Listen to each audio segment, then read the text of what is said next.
Selamat datang di Banjarmasin Post News Video. Kembali lagi di konten yang akan mengulas peristiwa kriminal secara eksklusif dan up to date. Bersama saya Apri, inilah Crime Story.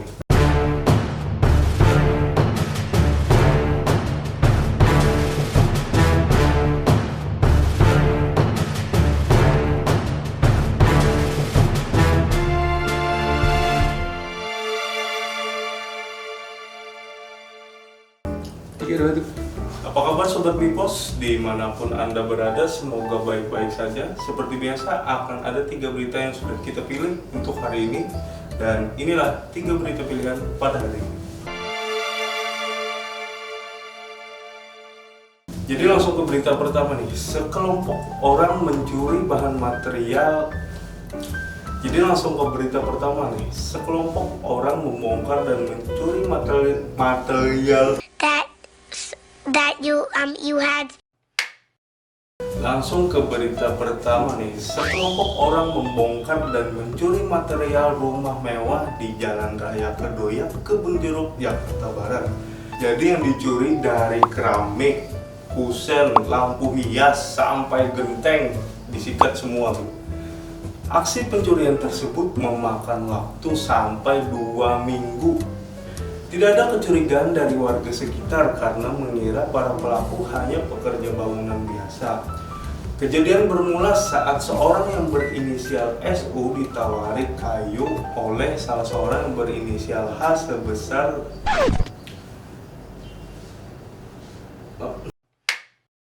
Kejadian bermula saat salah satu pelaku yang berinisial SU ditawari kayu oleh salah seorang yang berinisial H senilai 15 juta dan disuruh mengambil langsung ke lokasi.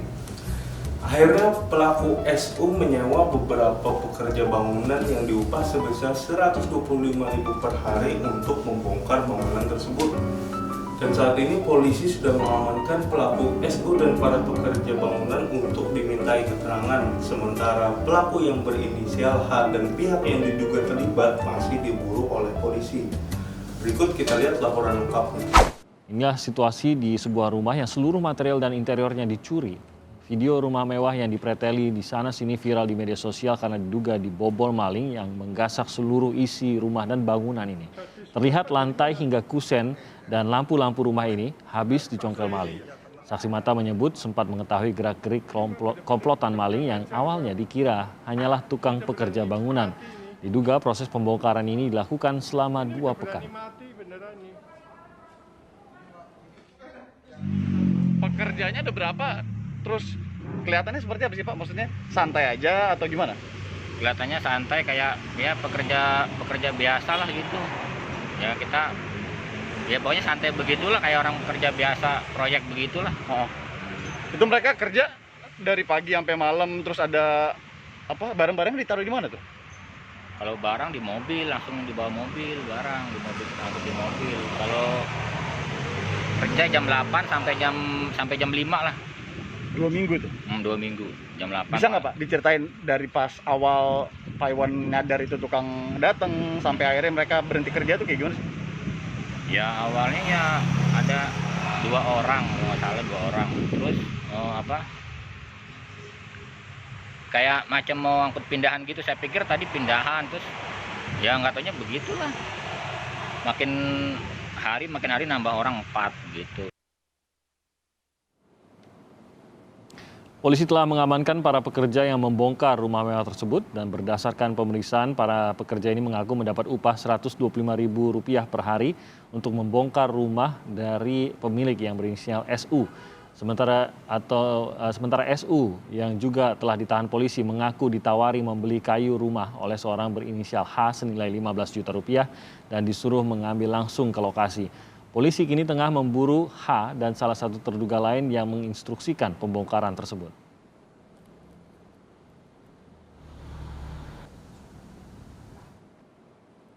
Dua orang terduga yang menyuruh pembongkaran dalam pencarian. Ini dikatakan oleh Kapolres Jakarta Barat, Kombes Pol Adi Wibowo saat dihubungi oleh Kompas.com pada hari Senin kemarin. Nah, dari berita tadi kita bisa belajar lebih berhati-hati dalam bertransaksi. Apapun dan sekecil apapun itu, kita harus pastikan bahwa transaksi yang akan kita lakukan benar-benar aman dan tidak merugikan satu pihak pun. Kita langsung ke berita kedua. Ada seorang kepala desa perempuan yang selingkuh dengan perangkat desa di rumah warga.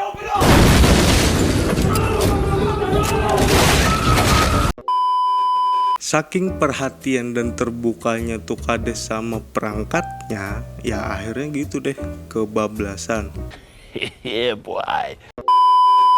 Peristiwa terjadi di Pasuruan, Jawa Timur. Suami si kades melakukan penggerebekan dengan dibantu warga sekitar di salah satu rumah yang dijadikan tempat perselingkuhan oleh mereka. Saat digerebek, kades lagi berduaan sama bawahannya sendiri dalam kondisi polosan alias tanpa busana. Kedua pelaku sempat melarikan diri, namun akhirnya si pria berhasil ditangkap warga dan langsung menjadi bulan-bulanan warga sebelum diserahkan ke polisi. Sementara si wanita masih dalam pengejaran polisi untuk dimintai keterangan lebih lanjut. Berikut kita lihat laporan lengkapnya. Dalam video amatir yang direkam warga, terlihat sejumlah orang memburu pasangan selingkuh yang melibatkan oknum kepala desa dengan bawahannya.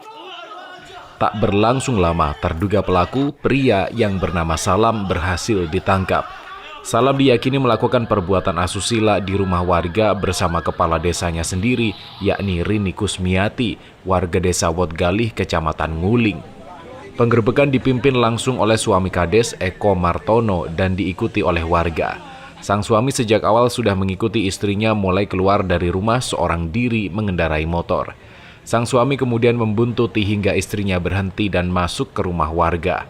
Sekitar 10 menit kemudian Eko bersama warga mendobrak pintu rumah. Begitu pintu terbuka, ia mendapati istrinya berdua tanpa busana bersama Salam, perangkat desa Wotgalih. Meski sempat kabur, Salam akhirnya tertangkap dan dipukuli warga sebelum diserahkan ke polisi, sedangkan ibu kades berhasil kabur. Ya, diketahui dari keluarnya dari rumah saya tutupi, Pak. Akhirnya saya ngajak saksi itu sekitar 10 orang dari Wotgalih. Ada dari orang Sumberanyar di sini, Supri yang ikut, yang punya wilayah sini lagi, Pak, yang ikut, Pak. Jadi yang mengikuti masa itu banyak sekali tadi, Pak. Waktu saya digerebek itu waktunya akhirnya dia lari, gak pakai baju, Pak. Kabur berarti. Kabur, larinya ke masjid. Di masjid dimasak sama orang-orang banyak, Pak. Kini terduga pelaku pria telah diperiksa penyidik di Mapolres Pasuruan Kota, sedangkan terduga pelaku perempuan masih dalam pengejaran kepolisian. Kades R ini mengendarai Scoopy warna merah keluar dari rumah, kemudian tanpa diketahui oleh kades ini suaminya mengikuti dari belakang. Nah, diikuti sampai di desa Dandang Gendis, di rumah Ibu Arumi, si kades ini berhenti dan masuk rumah Bu Arumi. Nah, kemudian ditunggu 10 menit, suaminya ini bersama warga akhirnya mendobrak pintu rumah itu dan mendapati antara kades dan saudara S ini berduaan tanpa busana. Ini nih perkara sulit. Alangkah baiknya kita lebih meningkatkan ibadah kita, jaga pandangan, kita terus berdoa, mudah-mudahan dijauhkan dari hal-hal yang tidak baik. Amin.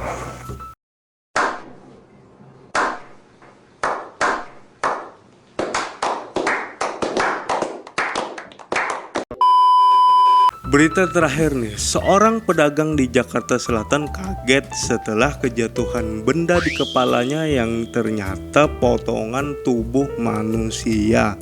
Awalnya pedagang yang berjualan di dekat apartemen Setiabudi Jakarta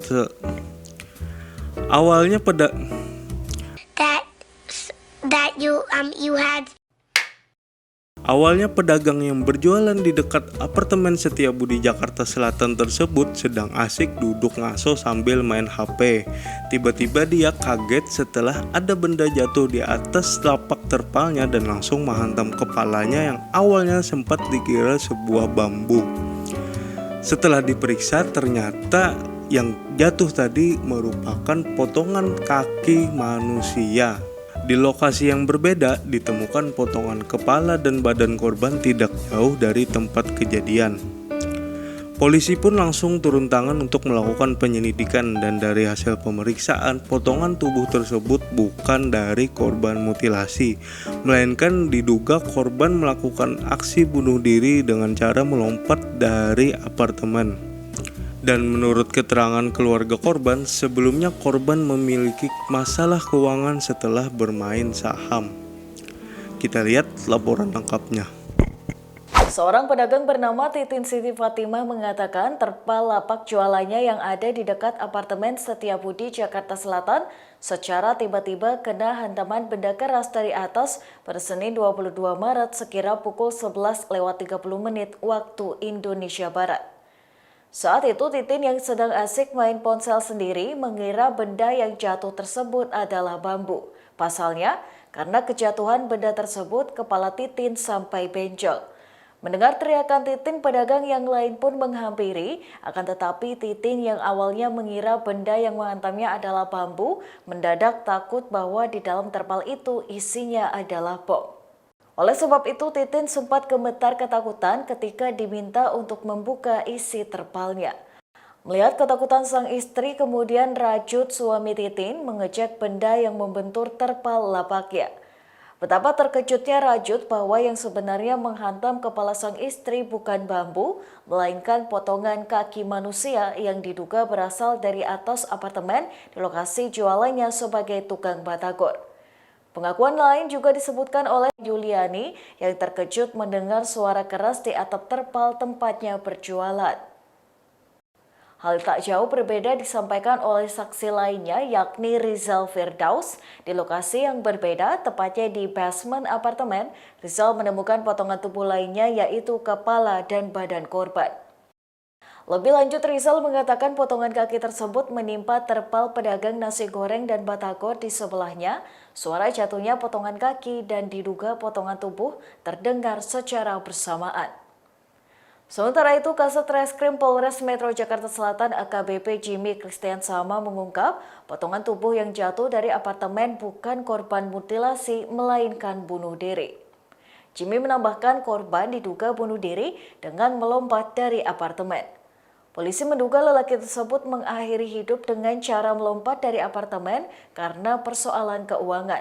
Namun, pihak kepolisian masih mendalami lebih lanjut.